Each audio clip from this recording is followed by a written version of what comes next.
Hello friends, welcome to చందమామ కథలు by RK. చందమామ కథల ప్రపంచంలోకి వెళ్ళిపోదామా? ఇప్పుడు చెప్పబోయే కథల పేరు తథాస్తు దేవతలు. ఈ కథను రాసిన వారు శ్రీ మాచిరాజు కామేశ్వరరావు గారు.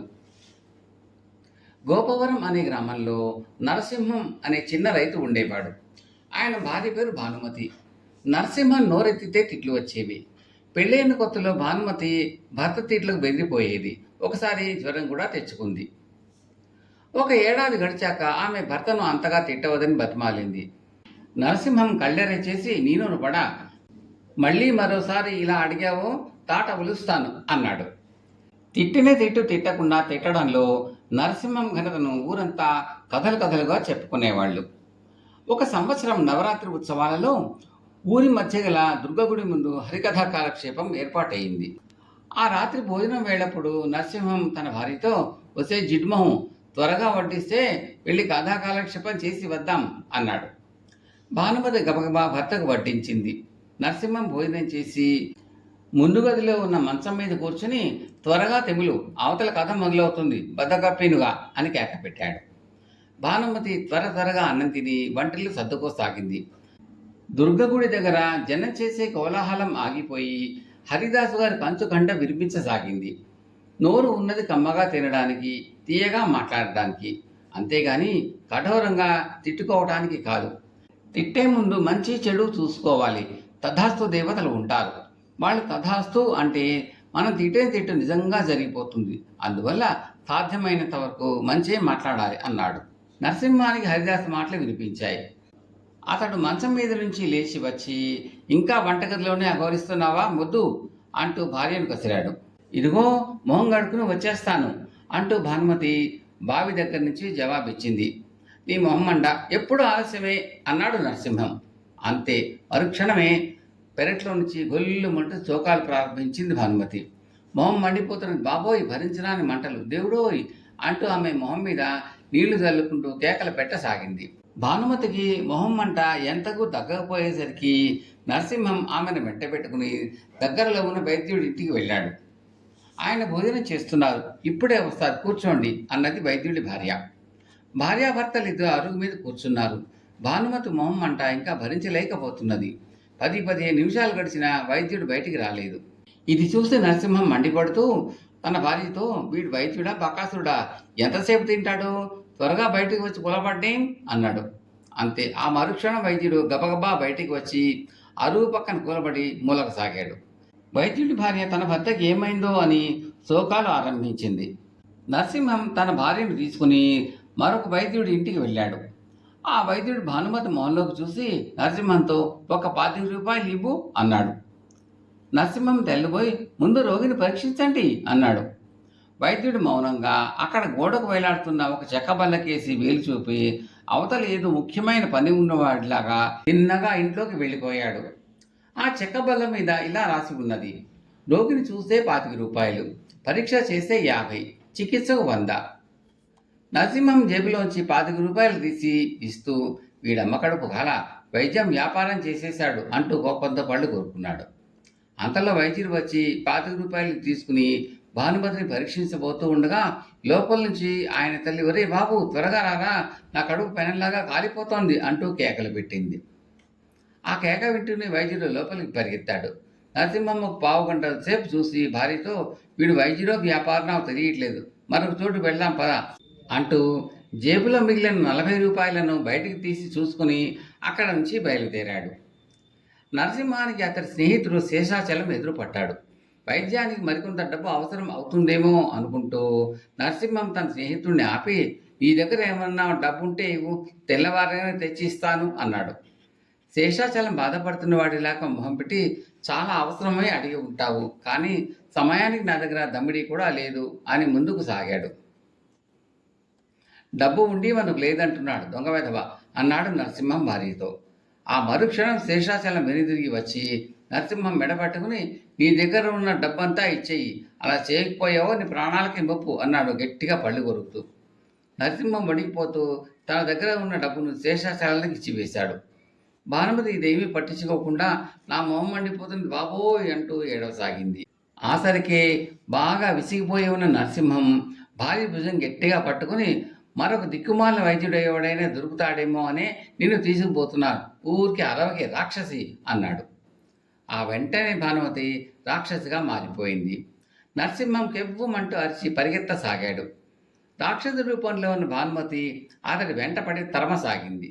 ఆ విధంగా వాడు ఊరు దాటి ఒక మామిడి తోటలోంచి పరిగెత్తుతూ ఉండగా నరసింహం వెనుదిరిగి చూశాడు.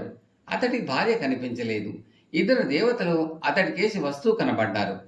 నరసింహం భయ ఆశ్చర్యాలతో ఎవరు మీరు అని వాళ్ళని అడిగాడు. మేము తథాస్తు దేవతలం అన్నారు వాళ్ళు. ఇంతవరకు తను తిట్టిన తిట్లని ఒక్కటి కూడా తప్పకుండా నిజం కావడానికి కారణం ఏమిటో నరసింహానికి ఇప్పటికి అర్థమైంది. అతడు దూరంగా తనకేసి పరిగెత్తుకు వస్తున్న రాక్షసిని వాళ్లకు చూపుతూ, నా తప్పులను క్షమించండి, ఇక నోటికి వచ్చిన తిట్లని తిట్టడం మానుకుంటాను, నా మీద దయచూపి నా భార్యకు ఆ రాక్షసు రూపం నుంచి విముక్తి కలిగించండి అంటూ తథాస్తు దేవతల కాళ్ళ మీద పడ్డాడు. తథాస్తు, నీ భార్యకు రాక్షస రూపం నుంచి విముక్తే కాదు, ఈ క్షణం నుంచి రాక్షసుడు లాంటి భర్త నుంచి కూడా విముక్తి కలిగింది. ఉత్త పుణ్యానికి తిట్టే వాళ్ళంటే ఎదుటి వాళ్ళు భయం ఉండొచ్చు, కానీ గౌరవం ప్రేమ లాంటివి ఉండవు. ఆ సంగతి బాగా గుర్తుంచుకో అంటూ తథాస్తు దేవతలు మాయమయ్యారు. రాక్షస రూపం పోయిన భానుమతి భర్త దగ్గర వచ్చి, మీరెందుకలా దిక్కులు చూస్తూ వణికిపోతున్నారు? మనం ఊరు విడిచి ఇంత దూరంలో ఉన్న మామిడి తోటలకి ఈ అర్ధరాత్రి వేళ ఎందుకు వచ్చాం అని అడిగింది ఆశ్చర్యపోతూ. అదంతా తర్వాత చెప్తాలే, ముందు ఇంటికి పద, వెళ్దాం అంటూ నరసింహం బయలుదేరాడు. తాను అడిగిన దానికి నోరు మొయ్యవే దరిద్రగొట్టుదానా అని భర్త తిట్టకుండా ఉన్నందుకు మురిసిపోతూ భానుమతి భర్త వెంట నడిచింది. కథ సమాప్తం. తరువాతి కథ గంధపు చెట్టు. ఇది బేతాళ కథ. ఈ కథకు ఆధారం శ్రీ పివిఎస్ఎస్ఎన్ రాజుగారి రచన. పదవులలో ఉన్నవారు తమ విధులను నిర్వర్తించడానికి అనేక మంది ఇతరుల మీద ఆధారపడవలసి ఉంటుంది. అయినప్పటికీ వారు ఎవరిని గుడ్డిగా నమ్మరాజు. రాజు అయినా సరే తన కింది వారిని గుడ్డిగా నమ్మినంత మేరకు అతను తన బాధ్యతను సరిగా నిర్వర్తించలేదనే అనుకోవాలి. ఇప్పుడు చెప్పబోయే కథలో నీతి ఇదే. ఇక కథలోకి వెళ్దామా? పట్టువదలని విక్రమార్కుడు చెట్టు వద్దకు తిరిగి వెళ్ళి చెట్టుపై నుంచి శవాన్ని భుజాన వేసుకుని ఎప్పటిలాగే శ్మశానం గీసి నడవసాగాడు. అప్పుడు శవంలోని బేతాళుడు, రాజా, నువ్వు పడుతున్న ఈ శ్రమను బట్టి ఎవరైనా నిన్ను అవివేకి అనుకోవచ్చు. కానీ కొందరు అవివేకులు లాగే కనబడుతూ అకస్మాత్తుగా వివేకం ప్రదర్శిస్తారు. అందుకు నిదర్శనంగా నీకు విక్రమవర్మ అనే రాజు ఉదంతం చెబుతాను, శ్రమ తెలియకుండా విను అంటూ ఇలా చెప్పసాగాడు. విక్రమవర్మ మగధ దేశానికి రాజు. అతని మంత్రి బిషకుంభుడు. రాజు ఎంతటి సజ్జనుడో మంత్రి అంతటి దుష్టుడు. అతని దివాణం ఉద్యోగాల అన్నిటిలోనూ తన బంధువులను, ఇష్టులను, వృత్తులను నియమించి తన ఇష్టానుసారంగా రాజ్యాంగాన్ని నడుపుతూ వచ్చాడు. అతను ఇతరత్రా ఎన్ని పాడుపనులు చేసినా రాజు దగ్గర మాత్రం ఎంతో వినయ విధేయతలతో మసలుకుంటూ తన అసలు స్వరూపం రాజుకు ఏమాత్రము తెలియకుండా ఎంతో జాగ్రత్త పడేవాడు. మంత్రి అయిన వాడికి అన్ని విషయాల్లోనూ ఎంతో స్వేచ్ఛ ఇచ్చి అతని తెలివితేటలను దేశానికి అనుకూలంగా ఉపయోగించుకోవాలి అన్నది రాజు మతం. అందుచేత విషకుమ్ముడి గురించి ఎప్పుడైనా వ్యతిరేకమైన అభిప్రాయాలు అస్పష్టంగా వినవచ్చినా రాజు వాటిని అంతగా పట్టించుకోక తన మంత్రిని అన్ని పనులు స్వేచ్ఛగా చేయనిచ్చాడు. ఇది మంత్రికి మరింత ఊతాన్ని, అవకాశాన్ని ఇచ్చింది. రాజు తనకిచ్చిన స్వేచ్ఛను మంత్రి దుర్వినియోగపరచుకుని ప్రజల జీవితాల్ని క్రమంగా కష్టాలలో ముంచి వసూలయ్యే పనులలో కొంత భాగం ఖజానాకు చేరకుండా తానే స్వాహా చేస్తూ తన దుర్మార్గాన్ని నిరూపించగల వారిని కొందరిని చంపించి మిగిలిన వారికి సింహస్వప్నంలాగా ఉంటూ వచ్చాడు. విక్రమవర్మకు చిన్ననాటి గురువైన రామశర్మకు మంత్రి చేస్తున్న దుర్మార్గాలు అన్నీ తెలుసు. ఎంతకాలానికి రాజు మంత్రి మీద ఎలాంటి చర్య జరపకపోవటం చూసి మంత్రి సంగతి రాజుకు తెలిసి ఉండదు అని రామశర్మకు తోచింది. రాజును ఈ విషయమే హెచ్చరించే ఉద్దేశంతో రామశర్మ ఆయనను ఒకనాడు చూడవచ్చాడు. రాజు తన గురువుకు భక్తి శ్రద్ధలతో స్వాగతం పలికి కొంతసేపు కబుర్లు చెప్పిన మీదట ఆయన వచ్చిన పని అడిగాడు. ఏమీ లేదు, రాజ్యం ఎలా ఉన్నదోనని పర్యటన చేసి చూస్తూ ఇలా వచ్చాను అన్నాడు రామశర్మ తన సమీపంలో ఉన్న అందరినీ కలయి చూస్తూ. నా పరిపాలన ఎలా ఉన్నట్టు మీకు తోచింది అని రాజు రామశర్మని అడిగాడు. చాలా బాగున్నది. ప్రజలకందరికీ గంధపు చెట్టులాగా నీడనిస్తూ నీ మంచితనం అనే సువాసనలు వెదజల్లుతున్నావు అన్నాడు రామశర్మ. రాజు ఒక క్షణపాటు గంభీరంగా ఆలోచించి, గురువర్య, నా కళ్ళు తెరిపించినందుకు ధన్యవాదాలు అని చెప్పి ఆ రోజే తన మంత్రిని గురించి చారుల ద్వారా వివరాలు సంగ్రహించి ఆ మరుసటి రోజు అతన్ని పదవి భ్రష్టుని చేశాడు. ఆ తర్వాత ప్రజలలో వెల్లివేసిన ఉత్సాహం చూసి రాజు తాను తీసుకున్న చర్య సరైనది అని తెలుసుకోగలిగాడు. బేతాళుడి కథ చెప్పి, రాజా, నాకు సందేహాలున్నాయి. రాజగురువైన రామశర్మ రాజును హెచ్చరించే ఉద్దేశంతో వచ్చాడు కదా, పల్లెత్తు మాట మంత్రిని గురించి అనకుండా పైపెచ్చు రాజు యొక్క పాలనను ఎందుకు మెచ్చుకున్నాడు? మరొక సందేహం. అంతకాలము తన మంత్రిని గురించి అపవాదులు వింటూ కూడా ఆ మంత్రి మీద ఎలాంటి చర్యలు తీసుకోకుండా రామశర్మతో ఇంకేదో విషయం మాట్లాడిన ఫలితంగా మంత్రిని తొలగించడం ఎలా జరిగింది? ఈ రెండు అనుమానాలకు సమాధానం తెలిసి కూడా చెప్పకపోయావో నీ తల పగిలిపోతుంది అన్నాడు. దానికి విక్రమార్కుడు, రామశర్మ తాను వచ్చిన పని దాటవేయలేదు. అయితే అతను రాజును సూటిగా హెచ్చరించక తన హెచ్చరికను వ్యంగ్య రూపంలో రాజుకు అందజేశాడు. అందుకు చాలా కారణాలు ఉన్నాయి. 1. రామశర్మ రాజును ఏకాంతంగా కలుసుకోలేదు. రాకరాక వచ్చిన చిన్ననాటి గురువును రాజు సహజంగా నలుగురు పెద్దల సమక్షంలో కలుసుకున్నాడు. రామశర్మ రాజుతో మనం కాసేపు ఏకాంతంగా మాట్లాడాలని అనవచ్చు, కానీ వెంటనే మంత్రి రహస్యం గ్రహించేస్తాడు. అతను సర్వస్వతంత్రుడుగా వ్యవహరిస్తున్నాడు గనక రాజుకు అపకారం చేసినా చేయగలడు. ఈ కారణాల వల్ల రామశర్మ తన హెచ్చరికను వ్యంగ్య రూపంలో అందించ నిశ్చయించాడు అనుకోవాలి. అంతేకాదు, రాజులో చిన్నతనం చురుకుతనం ఇంకా ఉన్నదో లేక అతను ఆ మధ్యకాలంలో మందమతిగా అయ్యాడో రామశర్మకు తెలియదు. అతని బుద్ధి ఇంకా సూక్ష్మంగా ఉన్న పక్షంలో హెచ్చరిక వ్యంగ్యంగా ఉన్నప్పటికీ నష్టం ఉండదు. అలా కాక రాజు మందమతి అయిపోయి విషకుమ్మడి చేతిలో కీలుబొమ్మ అయి ఉంటే సూటిగా హెచ్చరించి కూడా లాభం ఉండదు. పైపెచ్చు తనకే ప్రమాదం కలగవచ్చు. ఎన్ని విధాలు చూసినా రామశర్మ అవలంబించిన వైఖరి చాలా తెలివైనదిగా కనబడుతుంది. అతను చేయదలిచిన హెచ్చరిక చెయ్యనే చేశాడు. గంధం చెట్టు నీడలు విషసర్పాలు చేరతాయి. దాని సువాసనలు ఆ విషసర్పాలను ఆకర్షిస్తాయి. ఈ హెచ్చరిక రాజు వెంటనే గ్రహించి గురువు గారికి ధన్యవాదాలు చెప్పుకున్నాడు. రామశర్మ చెప్పిన దానికి రాజు తన మంత్రిని గురించి లోగడ విన్న అపవాదులకు ఎంతో తేడా ఉన్నది. రామశర్మ ఈ హెచ్చరికను వ్యంగ్యంగా చేయవలసిన రావటాన్ని బట్టి పరిస్థితి తీవ్రంగా ఉన్నదని కూడా రాజు వెంటనే గ్రహించగలిగాడు. అందుచేతనే అతను వెంటనే తగిన చర్యలు తీసుకున్నాడు అన్నాడు. రాజుకి ఈ విధంగా మౌనభంగం కలగగానే బేతాళుడు శవంతో సహా మాయమై తిరిగి చెట్టెక్కాడు. కథ సమాప్తం. తరువాతి కథ కట్నం. ఈ కథను రాసిన వారు శ్రీ టి మాధవరావు గారు. కథలోకి వెళ్ళబోయే ముందు శ్రోతలకు ఒక మనవి. మీకు ఈ కంటెంట్ నచ్చితే లైక్ చేయండి, బంధుమిత్రులకు షేర్ చేయండి, సబ్స్క్రైబ్ చేసి గంట సింబల్లోకి ఆల్ కూడా నొక్కండి.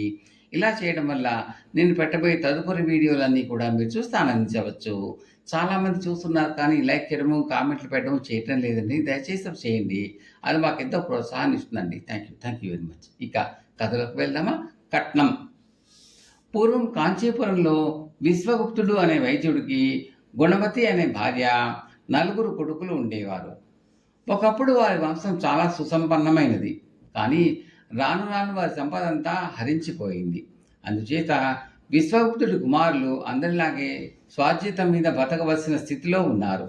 వారిలో పెద్దవాడు రామగుప్తుడు మాత్రమే బుద్ధిమంతుడు. మిగిలిన 3 వట్టి అప్రయోజకులు. కొడుకులు ఇంకా చిన్నవాళ్లుగా ఉండగానే విశ్వగుప్తుడు కన్ను మూశాడు. ఆ తర్వాత గుణవతి పిల్లలను పెంచి పెద్ద చేసింది. రామగుప్తుడికి తగిన కన్యను తెచ్చి గుణవతే పెళ్లి చేసింది. ఎందుకైనా పనికి వచ్చేది రామగుప్తుడే అని ఆమెకు తెలుసు. కొద్ది కాలానికి రామగుప్తుడికి ఒక కుమార్తె కలిగింది. ఆ పిల్లకు వసుమతి అని పేరు పెట్టుకున్నారు.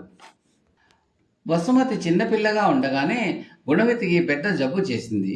మందులేమీ పనిచేయలేదు. అందుచేత ఆమె తనకు కాలం సమీపించిందని అనుకుని తన పెద్ద కొడుకు కోసం కబురు చేసింది. రామగుప్తుడు తల్లి వద్దకు వచ్చాడు. తమ అన్న కోసం తల్లి కబురు చేసిన సంగతి రామగుప్తుడి తమ్ముళ్లకు తెలిసింది. తమ తల్లి ఎక్కడో డబ్బు దాచి ఉంటుందని, ఆ రహస్యం తన అన్నతో చెప్పబోతున్నదని అనుమానించి వాళ్ళు కూడా వచ్చి చాటును పొంచి ఉండి తమ తల్లి తమ అన్నతో చెప్పే మాటలన్నీ జాగ్రత్తగా ఆలకించారు. రామగుప్తుడిని మంచం మీద కూర్చోమని గుణవతి అతనితో, నాయన, మన ఇంట్లో దేవుడి పీఠం కింద రాగి చెంబులలో బంగారు నాణాలు ఉన్నాయి, కానీ వాటిని తాకరాదు. అది వరకు మన వంశంలో కొందరు వాటిని తవ్వితీయ ప్రయత్నించారు. వాళ్ళు వాటిని తీయలేకపోగా దారుణమైన అపాయాలకు గురి అయ్యారు. అందుచేత నువ్వు ఎన్నడూ వాటి జోలికి వెళ్ళకు. అయితే వాటిని గురించి నీ తర్వాత తరం వాళ్ళకు చెప్పి వాళ్ళని కూడా ఇలాగే హెచ్చరించే బాధ్యత నీపైన ఉన్నది అని చెప్పింది. అసలు ఆ చెంబులను అక్కడ దాచింది ఎవరో నీకు తెలుసా అమ్మా అని అడిగాడు రామగుప్తుడు. ఈనాడో మన వంశానికి చెందిన ఆవిడే చనిపోతూ వాటిని అక్కడ పాతిపెట్టి నేను పుట్టి మళ్ళీ వీటిని తీసుకుంటాను అందాక వీటిని ఎవరు తాకటానికి వీల్లేదు, తాకితే నాశనమైపోతారు అన్నదట అని గుణవతి చెప్పింది. ఆ తర్వాత కొద్దిసేపటికి ఆమె కన్ను మూసింది. తల్లి మాటల్ని విన్న రామగుప్తుడి తమ్ములు తమ తల్లి పరిస్థితిని కూడా లక్ష్య పెట్టగా గుణపం తీసుకుని వెళ్ళి దేవుడి పీఠాన్ని తొలగించి దాని కింద తప్పారు. కొద్ది లోతున 5 రాగి చెంబులు, వాటి నిండా బంగారు మాడలు ఉన్నాయి. చెంబుల మెడలకు ఒక బంగారు తీగ మెలిచుట్టి ఉన్నది. వాళ్ళు చేసే పని చూసి రామగుప్తుడు వారిని వారించడానికి ప్రయత్నించాడు. కానీ వాళ్ళు అతన్ని ఏమాత్రం లక్ష్య పెట్టలేదు. అతని తమ్ముళ్లలో పెద్దవాడు చెంబులను పైకి తీయబోయాడు. కానీ అవి కొంచెం కూడా కదలలేదు. పైగా వాడు ఆ క్షణంలోనే నెత్తురు కక్కుకుని పడిపోయాడు. అది చూసి మిగిలిన ఇద్దరు పారిపోయారు. రామగుప్తుడు ఆ చెంబుల మీద తిరిగి మట్టి కప్పి దేవుడి పీఠాన్ని యథాస్థానంలో ఉంచాడు. ఏళ్లు గడిచిపోయాయి. వసుమతి పెద్దదైంది. ఆమె అపూర్వ లావణ్యవతిగా తయారైంది. రామగుప్తుడు తన కుమార్తెకు తగిన వరుడి కోసం వెతకడం ఆరంభించాడు. నిజంగా వసుమతికి తగిన వరుణ్ణి సంపాదించాలంటే కట్నం కింద చాలా ఇవ్వాలి. కానీ రామగుప్తుడి వద్ద అంత ధనం లేదు. ఒకనాడు వసుమతి నీళ్లు తేవటానికి కంపానదికి వెళ్ళి అక్కడ ఒక యువకుడిని చూసింది. అతను గుర్రం మీద సవారీ అయి వస్తున్నాడు. అతన్ని చూసి వసుమతి ఎంత అందంగా ఉన్నాడు అనుకున్నది. అదే సమయంలో ఆ యువకుడు కూడా ఆమెను చూసి ఎంత అందంగా ఉన్నదో అనుకున్నాడు. ఆ యువకుడి పేరు భానుగుప్తుడు. అతని తండ్రి ప్రసన్నగుప్తుడు కాంచీపురంలోని గొప్ప ధనికులలో ఒకడు. దానికి తోడు ఆయన పరమలోభి. తన కొడుకు 1000 మాటలు కట్నం ఇస్తే కానీ పెళ్లి చేయను అంటూ వస్తున్నాడు. భానుగుప్తుడికి వసుమతికి పరిచయం అయింది. నదీ తీరాన్న భానుమతిని భానుగుప్తుడు తరచుగా కలుసుకోవడం చేస్తున్నాడు. వారి మధ్య స్నేహభావం ఏర్పడింది. వసుమతిని పెళ్ళాడాలి అని తనకు ఉన్నట్టు భానుగుప్తుడు ఒకసారి బయట పెట్టాడు. ఆ రోజే వసుమతి ఆ మాట తన తండ్రికి తెలిపింది. రామగుప్తుడు ప్రసన్నగుప్తుడి వద్దకు వెళ్ళి మా కుమార్తెను మీ అబ్బాయికి చేసుకోండి, వాళ్ళు ఒకరికొకరు ఎంతైనా తగి ఉంటారు అన్నాడు. మా వాడికి 1000 బంగారు మాటల కట్నం ఇచ్చే మాట ఉంటే పెళ్లి సంగతి మాట్లాడండి, లేకపోతే ఆ మాట ఎత్తబద్దు అన్నాడు ప్రసన్నగుప్తుడు. రామగుప్తుడు హతాశుడై ఇంటికి తిరిగి వచ్చి తన కుమార్తెకు జరిగింది చెప్పాడు. ఆ రాత్రి వసుమతికి కలలో రాగి చెంబులు, వాటి నిండా ఉన్న బంగారు మాడలు కనిపించాయి. అవి దేవుడి పీఠం మీద ఉన్నట్టు ఆమె చూసింది. కానీ ఆ కళను ఆమె అంతగా పట్టించుకోలేదు. అయితే అదే కళ మళ్ళీ మళ్ళీ ప్రతి రాత్రి రాసాగింది. అందుచేత ఒకనాడు ఆమె తన తండ్రితో, నాన్న, దేవుడి పీఠం కింద 5 రాగి చెంబులలో బంగారు మాటలు ఉన్నట్టు నాకు ప్రతిరోజు కళ వస్తున్నది, ఇది నిజమా అని అడిగింది. ఆ మాట విని రామగుప్తుడు అదిరిపోయి, అమ్మా, నువ్వు కలలో చూసిన చెంబులు నిజమే, కానీ వాటిని మర్చిపో, వాటిని తాకిన వాళ్ళు సర్వనాశనం అయిపోతారు అంటూ తనకు తన తల్లి చెప్పినది, తన కళ్ళెదుట తన తమ్మునికి జరిగింది వివరించి చెప్పాడు. తండ్రి చెప్పిన విషయాల గురించి వసుమతి దీర్ఘంగా ఆలోచించి ఒక నిర్ణయానికి వచ్చింది.